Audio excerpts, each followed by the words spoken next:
Graças a Deus que Ele está no nosso meio. Então olha para quem está do teu lado e diga assim: tema da mensagem.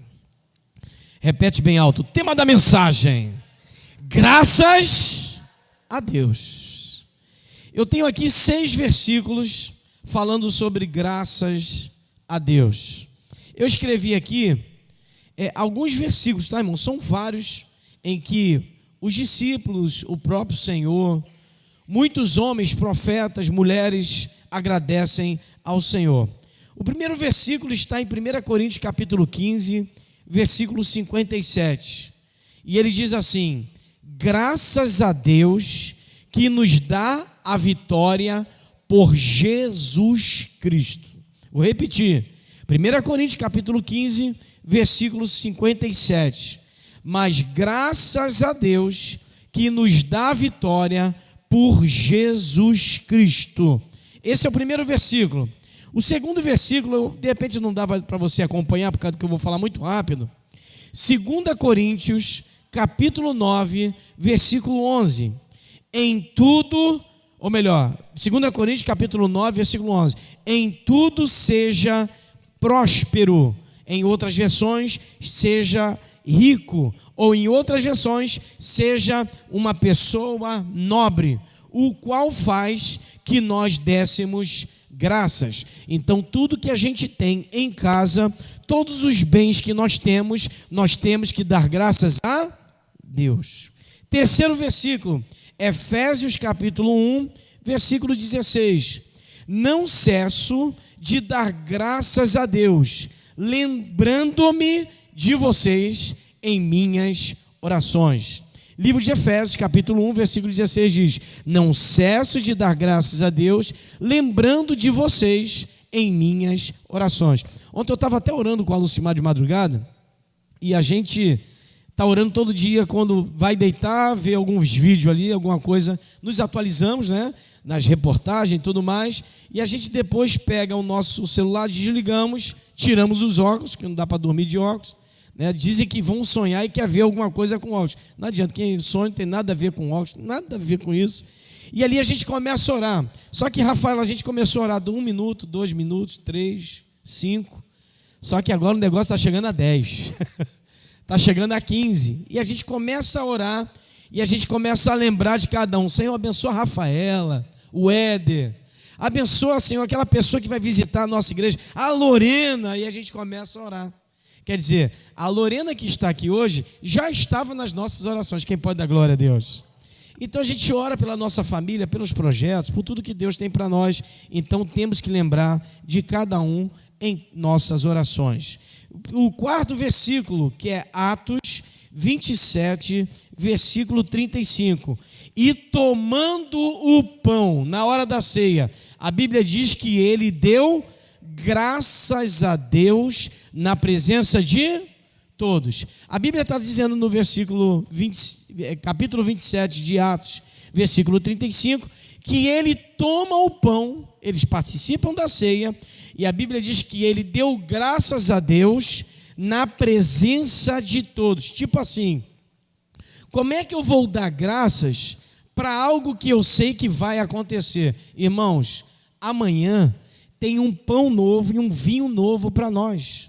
Amanhã tem a alegria do Espírito Santo. Eu não sei como é que você entrou aqui hoje, eu não sei como é que você está em casa, mas eu sei que amanhã vai ser muito melhor do que hoje, porque nós vamos dar graças até pelo pão de amanhã. Quem pode dizer aleluia? O quinto versículo, é o quinto, Colossenses capítulo 3, versículo 17. Colossenses 3, 17. Fazei tudo em nome do Senhor Jesus, dando por eles graças a Deus Pai. Faça tudo em nome do Senhor Jesus, dando por ele graças ao Pai. Então tudo que eu faço, eu tenho que dar graças a Deus. Senhor, vou lá no meu banheiro tomar um banho. Senhor, eu quero te agradecer por essa água, por esse chuveiro quente. Aleluia. Eu vou fazer o almoço. Talvez você não se atentou, talvez você não percebeu. Senhor, muito obrigado pelo bujão de gás, que tem gás ainda. Oh, meu Deus. Senhor, muito obrigado pelo arroz que nós estamos comendo. Hoje eu comi aquela vagem francesinha. É uma delícia com alho e sal, meu Deus. Botou alho e sal, fica uma delícia. E eu falei, Senhor, muito obrigado por essa vagem francesinha. Muito obrigado quem plantou essa vagem, que me está trazendo muitas alegrias. E eu me senti abençoado. Depois aquele foi, não sei nem se foi frango, o que a gente comeu, Lucimar, nem lembro. Frango, meu Deus, aquele frango de R$ 5,97 no Guanabara, e bota no forno e taca a vagem por cima e cai dentro. Quem pode dar glória a Deus? Quem hoje olhou para a comida e falou assim, muito obrigado, Senhor? Porque tem gente que não tem o que você tem em casa hoje. A gente reclama da vida e esquece de dar graças a Deus, que com certeza tem muita gente pior do que a gente por aí, irmãos. Eu estava vendo lá aquela cidade lá perto da Rússia, chamada Iacútia, em que os graus descem até menos 75 graus, meu Deus. Aqui no Rio de Janeiro, não sei nem contar hoje, vamos contar, ver, tá hoje aqui, ó. Vamos ver contar, vou ver aqui no meu celular, quanto está aqui hoje, os graus aqui de já tirei do meu celular, meu Deus, eu acho que deve estar uns 23 graus, não sei quanto está aí no seu celular, deve estar uns 23 graus, e a gente reclama, lá em Iacútia, tem gente andando na rua 1 minuto sem o capuz. A orelha congela e tem que cortar 1 minuto. Aqui você anda abençoado. Jesus é bom. Ah, pastor, mas tem um problema das comunidades, dos assaltos. Eu sei de tudo isso, mas a Bíblia diz que eu tenho que dar graças. O que você faz, o que você deixa de fazer, quando você almoça, quando você janta, quando você dorme, quando você faz o lanche da tarde, quando você toma aquele café de manhã, quando você vai para aquele emprego que não paga tão bem, você deve dar graças a Deus. Quem está entendendo até aqui, diga glória. Amém? 6º versículo e último. 1 Tessalonicenses, capítulo 5, versículo 18. Em tudo, está dizendo em tudo dai graças, porque esta é a vontade de Deus em Cristo para conosco. Ah, Senhor, eu estou sentindo uma dor de cabeça que não acaba. Senhor, eu te dou graças. Pastor, não caiu o pagamento. Em tudo dai graças. Porque o inimigo do melhor é o tá bom. Você está satisfeito com a tua vida financeira? Você está satisfeito de andar a pé? Ó, meu carro foi para o conserto, foi consertar o motor. Estava entrando água no motor e aí parou um pistão e o carro já não estava andando bem. Eu vou dar graças a Deus. Eu vou sair do culto hoje a pé para casa, dando glória a Deus. Porque eu aprendi a viver com carro e sem carro. Tem um ditado por aí que se fala assim, nasci nu, cego, né? Nu, cego e sem dente. Dá glória a Deus. Agradeça por tudo. Se comeu ovo hoje, diga glória a Deus, porque amanhã quando comer o bife, vai continuar dando glória. Ah, pastor, mas a minha casa é de telha. Dá glória a Deus. A nossa igreja há um tempo atrás não tinha rebaixamento, não tinha ar-condicionado. Quem pode dar glória a Deus por esse ar-condicionado ligado?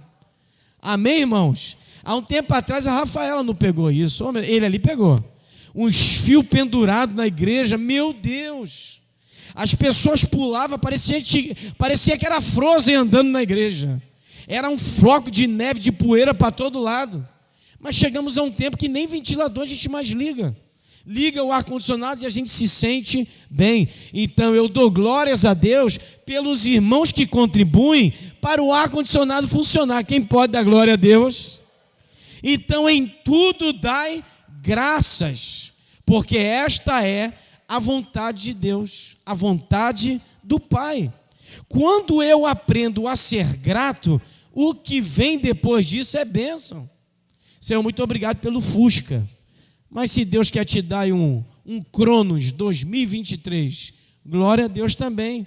Por que você vai dar glória a Deus pelo carro novo? Porque você soube viver num carro mais difícil, pior, um carro mais velho. Por que eu dou glória a Deus? Às vezes estou tocando aqui o violão, arrebenta a corda, meu Deus, glórias a Deus. Arrebentou a corda, é por isso que acabou que um irmão deu um violão para a igreja. Quem pode dar glória a Deus? Se arrebentar ali, tem outro ali. Então, glórias a Deus e graças a Deus por tudo que ele tem feito. A Bíblia vai dizer que Paulo, que escreveu esse livro de Corinto, ele está chamando os irmãos para algo maior. Ele vai reunir com a igreja de Corinto, que é uma igreja que tinha algo que é chamado no Novo Testamento de facções. Você já ouviu essa palavra facções? Já ouviu, né? Facções são grupos que fazem coisas más com pessoas. Há um tempo atrás a gente ouvia falar de falange, de grupos, comunidades, alguma coisa, e hoje mudou os nomes. Mas todos eles são facções para destruir coisas.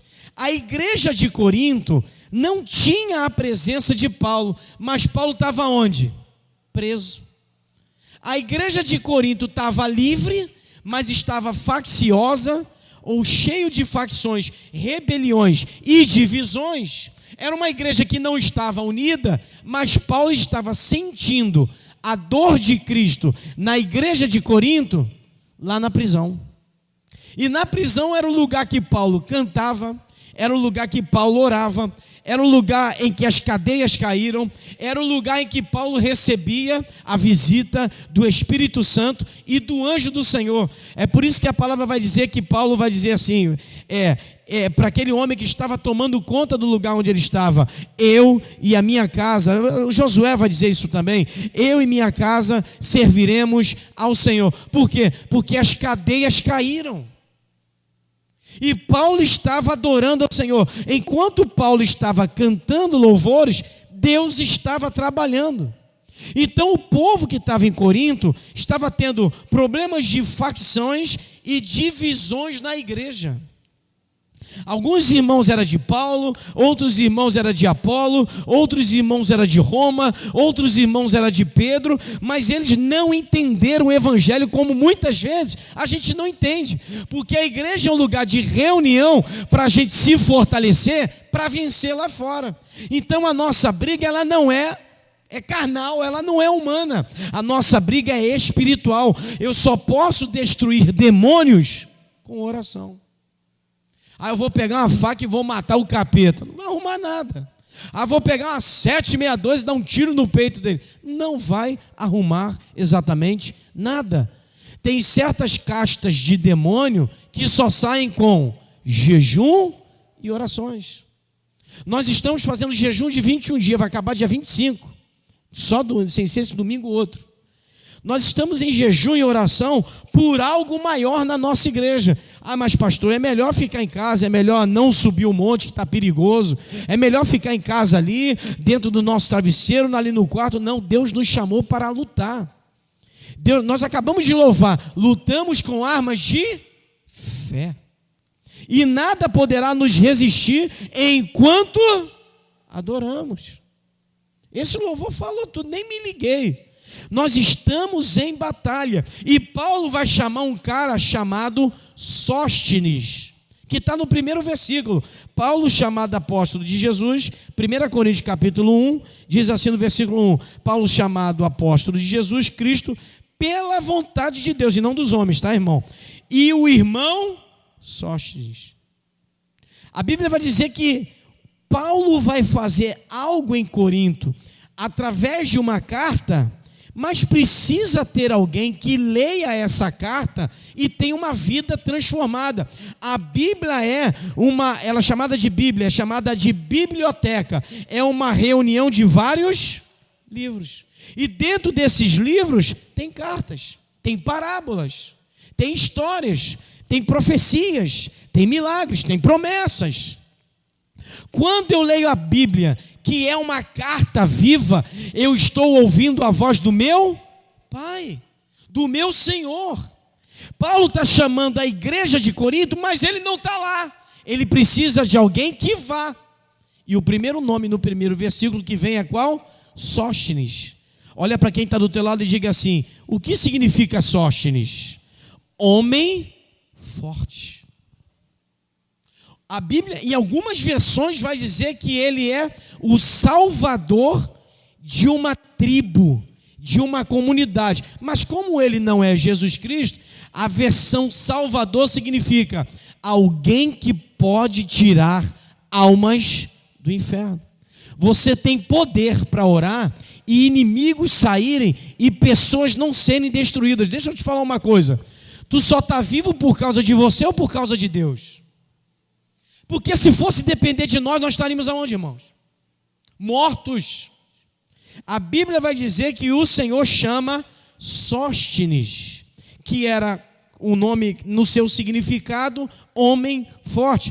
Um judeu em Corinto, chefe da sinagoga. O que era a sinagoga? Lugares de reuniões dos grandes homens de Deus, dos grandes homens, não só de Deus, dos grandes homens da cidade. Vai dizer a Bíblia que ele se dedicava a ensinar as pessoas a palavra de Deus. Quem é que conquistou Sóstenes? Paulo. Mas Sóstenes está onde? Em Corinto. Com quem? Sozinho.